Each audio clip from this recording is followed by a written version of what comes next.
all maladies that we suffer are really an indication that there's been a misstep or an error of some sort in our life that we've made.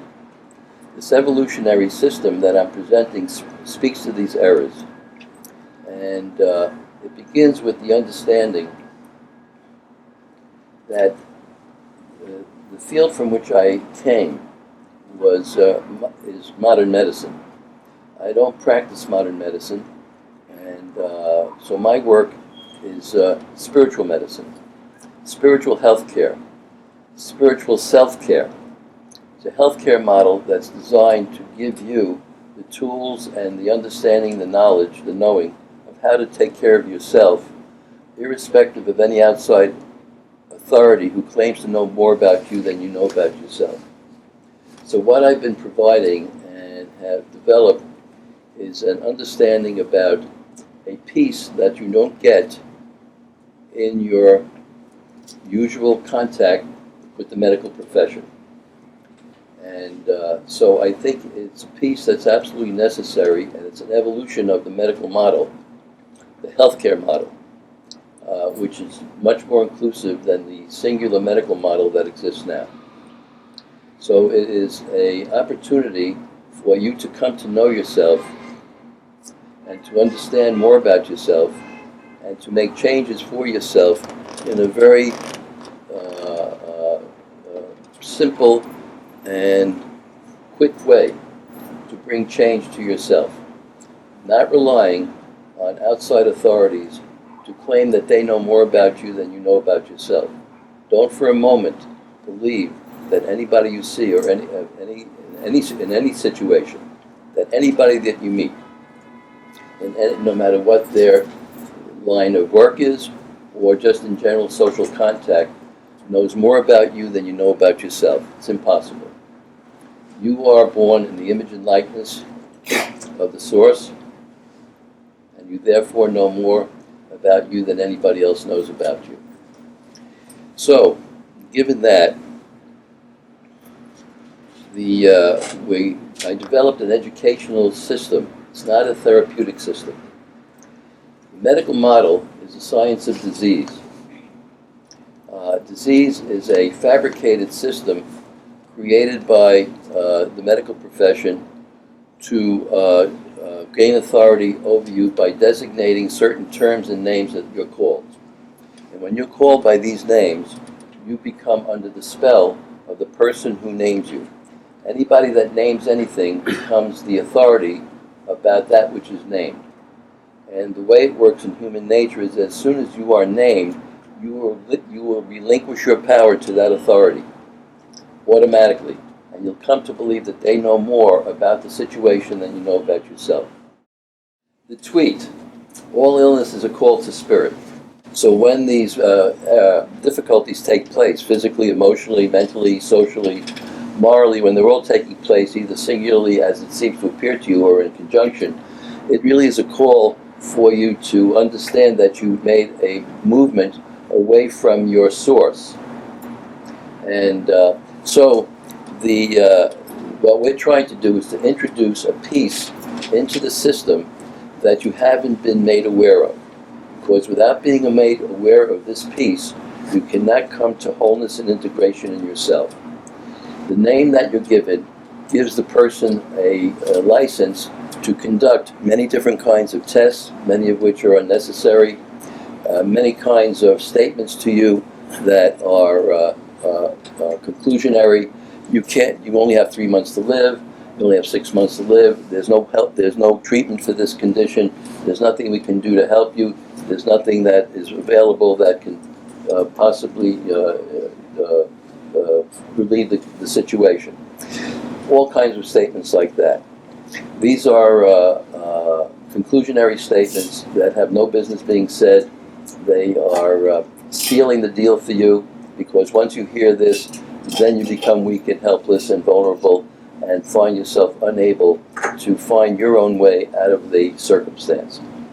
And I'm going to address here a common phenomenon that I was alerted to by a dear friend who's here tonight, in a circumstance that did not have to do with a physical dilemma, but more of an emotional dilemma and other factors involved. Because what I'm saying is that we are human beings who operate at every moment, not just as a physical being, defined by the name of a fabricated name of a disease that is supposed to represent some piece of information that's going to help you cure. It doesn't give you any further tools of what you can do for yourself. The idea is that once the name is given, you're to sit back and allow yourself to take medications that are given that can supposedly create a cure for yourself. And so you sit by and you let yourself be the recipient of what's done to you. And nowhere are you then asked to join in this dyad of healing in which you can be given tools to make the changes in yourself which you're born with the capacity to do. We're all made in the image and likeness of God, as it says in Genesis. God is the convenient shorthand term of the divine consciousness, the absolute one mind, the Almighty, the Ancient of Days, and any kind of term or terminology you want to apply to that intangible reality, to that invisible reality. Anything you want to do to make yourself aware of an intangible, invisible reality that we are part and parcel of, and that we must attune ourselves to and be given an education as to how to get there. And the education comes through the understanding that what you're going through, on any level that you report the disturbance, has associated with it, a reflection with it, of these altogether 5 elements: physical, emotional, mental, social, and moral. So whatever the circumstances that you are finding yourself suffering from, we're asking you to look at these other areas of your life. That's the educational piece that you're not given, that you need to get, because you're paying through the insurance plan or out of pocket for a fraction of what it is that you need to be able to come to a place of healing for yourself. My understanding and the way it's worked in the work that I do and the people I've trained and the people that have taken up this line of understanding is that when there's a physical condition that's the one that most catches your attention, we ask you to look at the emotional, the mental, the social, and the moral element. The moral element is the spiritual element. The element about how you may have turned your back on spiritual life. This goes to say that we are born, at a spiritual point, with 2 natures. We're born with a spiritual nature and a material nature. We're to, in life, honor both. We're to honor both. That means that we don't dismiss or disappear from our physical reality or from the material life that is presented to us. It's how we relate to that life. I'll mention more in a moment. So you honor your material nature, but you also have to honor your spiritual nature. I've been telling the groups that I've been teaching, this year I started teaching in September, and I came up with a motto that I got from my teacher many years ago, that I think it's very helpful for you to kind of bring yourself back to a position of moderation in your life. Too much is too much. You can be too happy, too joyful, too sad, too kind, too generous, too mean, too firm, too harsh, too honest. Too much is too much. When you're moving in that direction, you are imbalanced. You're in an imbalanced state. Essentially, when you're in this imbalanced state, you are functionally in a stupor. You're not balanced. You're wobbling around the street. You can't gain your equilibrium. You're out of equilibrium. So you're moving around in a sense being stuporous. The word stupid and stuporous, by the way, comes from the same root. So you're not being wise about your circumstance. You're not being sober. You're not being sober. You're now going out of balance. Material life is such as it's created here as an overarching noise in everyday life has us honoring the material life too much. There's an excess of materialization and materiality and the material life that people are wedded to. So that you are honoring what's called the god of wealth and avarice and greed and evil called mammon. Too much is too much. There's too much on the side of the material life, and you're not honoring your spiritual nature. The spiritual nature is to honor your relationship to the invisible reality, to understand that there is a loving presence in the universe that loves you, that is sending messages to us all the time to get our attention, to come back. That's why I said all illness is a call to spirit. When you get this call, you get a knock on the head, you get a diagnosis of cancer or any one of the 15,000 diseases that's named in the Merck manual to keep the authority going. Whenever you get that name, whenever you're feeling that symptomatology, you have left your relationship to your spiritual source. You've turned your back. You turned away. So all maladies in that regard is one malady, which is a mistake that is apparent to you now that you've turned away from the spiritual life. You are not honoring the spiritual nature from which you've come. And you're only led to believe that only the material life is to be honored. And only that is to what you're to strive after, and you're going to get your happiness there, your fulfillment there, all the pleasures and comforts without any disturbance in your life. Everything's going to be there, and it's going to promise you all kinds of rewards that you know, when you have been striving so much after it, doesn't seem to manifest in the way that you have been hoping for. And you feel daunted, your expectations are thwarted, you feel disappointed in whatever way it is, you feel hurt, and you begin to blame, and you blame those other beings. You blame Obama, you blame those people who are getting Obamacare because they're siphoning off all your money. So you're neglecting to understand, by not honoring your spiritual nature, that it says 50 times in the Bible, help the widows and orphans in their trials and tribulations. And so you're to help and to give and to share. But instead of doing that, you're worried about it being that your finances are going to be eaten into and it's going to be taken away. It's going to become, oh my God, a socialist nation in which everybody will be granted some kind of surcease and solace for the suffering and misery that they have. God forbid that should happen. So there's this kind of not honoring this side of self. And it happens in your personal life, where we're going to look at it most directly. When you begin to see that you're not, that too much is too much. Common denominator of all maladies that exist in the world is the emergency state. False emergency. Not the one where you're on the 92nd floor of the World Trade Center and the plane is hit and the flames are circling around you. True emergency. Emergency state means fight or flight. There's a threat to my existence.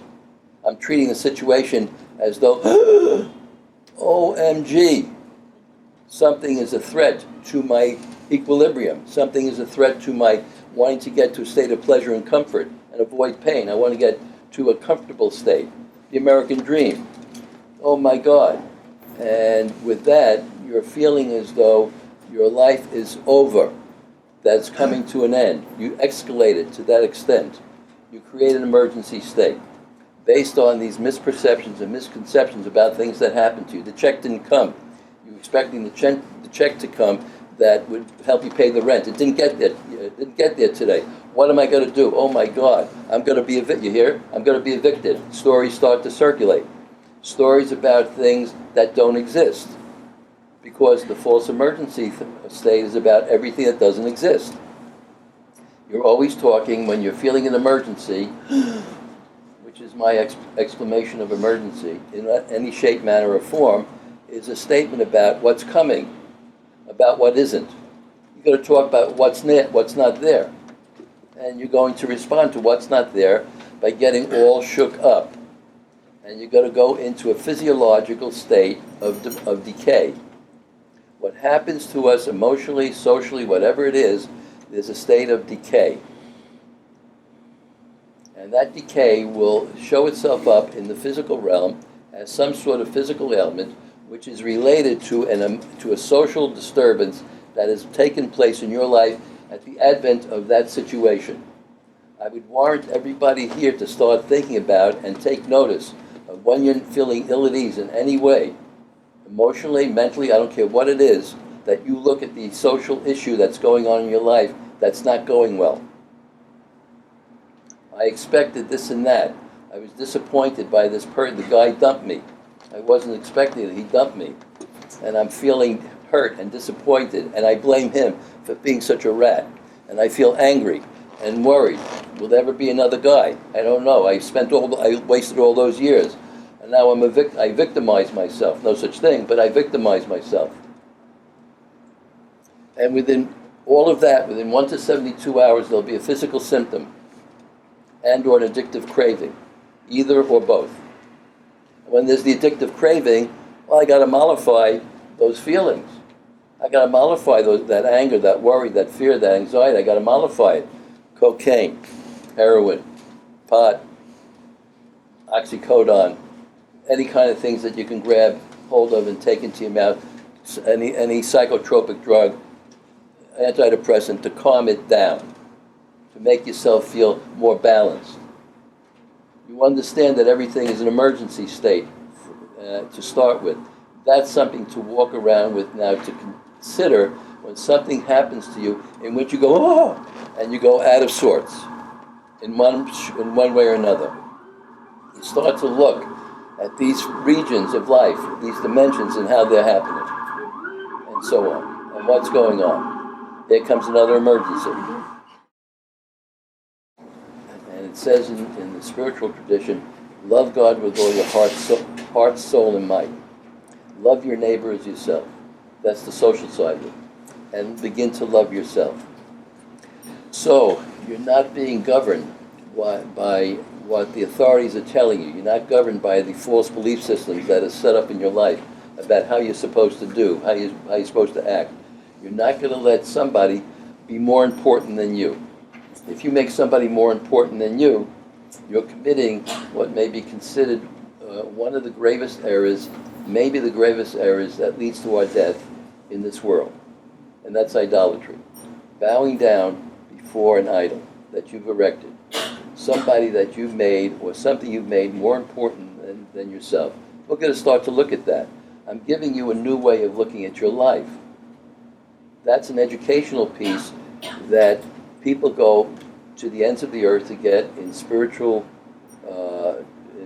training to very many traditions that exist. Zen Buddhism, Tibetan Buddhism, Sufism, shamanism. We can name a whole variety of different ways that you're going to find out about yourself. And we're telling you, they're all valuable, but you have your everyday life situation right in front of you. There's your spiritual stage. There's your spiritual stage. When you bow down to others, when you sacrifice yourself on the altar of the needs of others, and you do all of that, and you make people more important than you, you're going to become weak and vulnerable, and life will become purposeless. You will lose a meaning for life. And I read a very powerful statement this week by an author whose book I teach in one of my classes, named Frederick Weinberg, called Roots of the Bible. And he says, at the end of a chapter, last sentence, the purpose of existence, and you could put that into personal terms, the purpose of your existence is the exodus from Egypt. Egypt has the meaning of the land of hypermaterialism, hedonism, the striving after sensory pleasure at all costs, worshiping mammon, the imbalance in materialization in the material life, the robotic world that's descending into the world of heartlessness, and the world of just material gain, avarice, greed, the whole thing. That's the meaning of Egypt in in spiritual terms. And our purpose is to leave it. Thanks a lot.